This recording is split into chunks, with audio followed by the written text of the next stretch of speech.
केंद्र सरकार का उद्देश्य आम और गरीब लोगों को आसानी से, सरलता से और किफायती दरों पर स्वास्थ्य सेवाएं उपलब्ध कराना है। केंद्रीय आयुष, स्वास्थ्य और परिवार कल्याण राज्य मंत्री प्रताप राव जाधव ने अपील की है कि ये उद्देश्य तभी पूरा होगा जब स्वास्थ्य व्यवस्था ईमानदारी और निष्ठा के साथ अंतिम छोर तक सेवा प्रदान करेगी।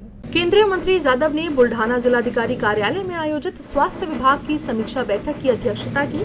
बैठक में आरोग्य उप संचालक डॉक्टर भंडारी, राज्य समन्वयक सोहम वायाल, डॉक्टर जीवन बच्छाव, उप सचिव विशाल गुप्ता, जिलाधिकारी डॉक्टर किरण पाटिल, सीईओ गुलाबराव खरात, जिला शल्य चिकित्सक डॉक्टर बिराजदार, जिला आरोग्य अधिकारी डॉक्टर अमोल गीते उपस्थित थे।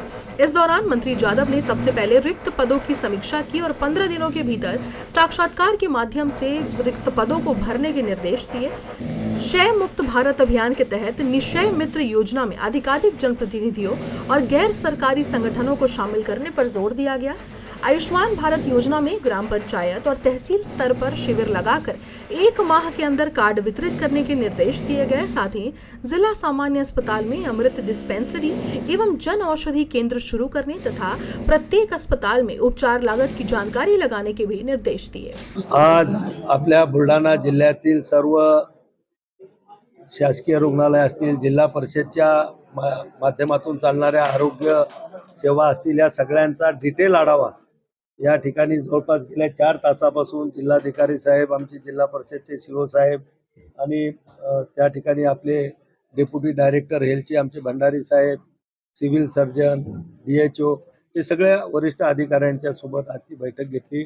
आणि त्याचं कारण असं होतं की या आरोग्य सेवेच्या बाबतीमध्ये दर 2 महिन्याला त्याचं रँकिंग त्या ठिकाणी काढलं जातं आणि या ठिकाणी बुलढाणा जिल्ह्याचं रँकिंग होतं ते 34 नंबरला, 34 जिल्ह्यापैकी 34ला।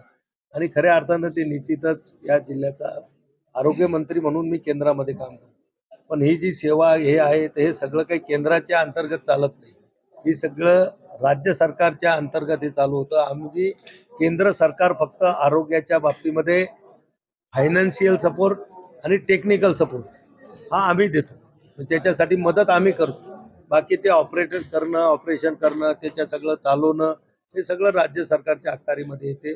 तरी पण या बुलढाणा जिल्ह्याचं काम सुद्धा चांगल्या पद्धतीनं चालावं, बुलढाणा जिल्ह्यातल्या गोरगरीब नागरिकांना आपल्या या सरकारी हॉस्पिटलमध्ये चांगल्या प्रकारची आरोग्य सुविधा त्यांना मिळाव्यात म्हणून आज बैठका घेतल्या। प्रत्येक विभाग, प्रत्येक याचा आम्ही डिटेल चर्चा केली आणि ज्या ज्या ठिकाणी कमतरता भासत होती त्या ठिकाणी त्यांना मार्गदर्शन या सर्व वरिष्ठ अधिकारी लोकांनी सुद्धा केलं।